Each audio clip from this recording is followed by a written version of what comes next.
a very crucial day for Ram Janmabhoomi. Prime Minister Narendra Modi will be visiting the temple in Ayodhya on 25th of November, which is today, for a landmark moment in the nation's cultural and spiritual calendar. The Prime Minister will begin the day at around 10 a.m.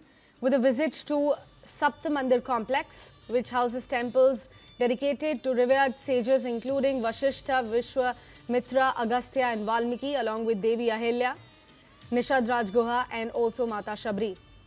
This will be followed by a stop at Sheshavtar Mandir too. Then at around 11 a.m. he will be visiting the Mata Annapurna Mandir before offering darshan and puja at the Ram Darbar Garbhagriha and later at the Ramlala Garbhagriha too. The highlight of the day unfolds at noon today when Prime Minister will ceremonially hoist the saffron flag atop the shikhar of the Ram Janmabhoomi temple. The flag carries the radiant sun, the sacred symbol of Om, and a Kovidara tree reflecting the virtues and valor of Lord Ram and the ideals of Ram Rajya. The ceremony coincides with the auspicious Vivah Panchami as well as Abhijit Muhurat, adding divine significance to the day. The event will mark the culmination of the temple's construction and celebrates India's cultural continuity and also unity. Well, that's right, Varghese. See, the entire Ram Nagari has been completely decorated as a bride, and massive arrangement of security has been put in place. It's a 5-tier security arrangements that has been made in the entire Ayodhya, whether it is the UP police, whether it is the CRPF and other security personals are on ground to maintain the law and order situation.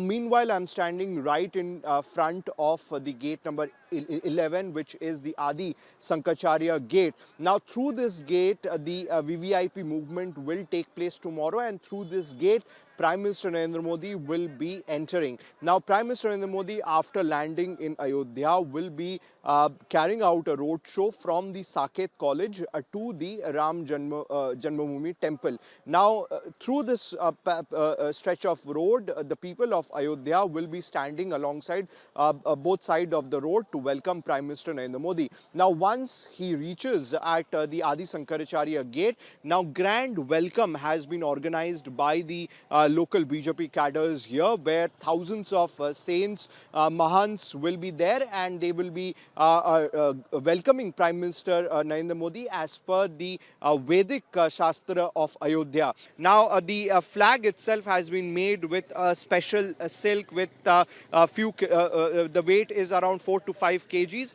So the preparations are still underway. The final preparations are going. The devotees have been not allowed to visit the Ram Janmabhoomi temple today because of security reasons. ध्वजारोहण का जो ceremony है वो कल होने वाला है, प्रधानमंत्री नरेंद्र मोदी करने वाले हैं, किस तरीके से देखते हैं? देखिए, हमारे यहाँ अयोध्या का है। अयोध्या धर्म की नगरी है। अयोध्या में राम मंदिर बन चुका है। माननीय प्रधानमंत्री जी के हाथों से झंडारोहण होना है, अच्छी बात है। हमारे देश के प्रधानमंत्री हैं और प्रधानमंत्री जी का भी सौभाग्य है कि राम मंदिर पर झंडारोहण करें, जिससे देश दुनिया में एक संदेश जाए कि हाँ, मंदिर बन चुका है। अयोध्या नगरी है, यहाँ लोगों में जो तहजीब है सभी के लिए है। हिंदू मुस्लिम का भाईचारा भी है, सब धर्मों का सम्मान भी है। सभी लोग हिंदू मुसलमान सभी धर्मों का सम्मान करते हैं। और माननीय प्रधानमंत्री जी के आने की जो खुशी में पूरी अयोध्या सजी हुई है कि प्रधानमंत्री जी मंदिर पर झंडारोहण करने जा रहे हैं, अच्छी बात है। हमको भी निमंत्रण मिला है, हम भी जाएंगे।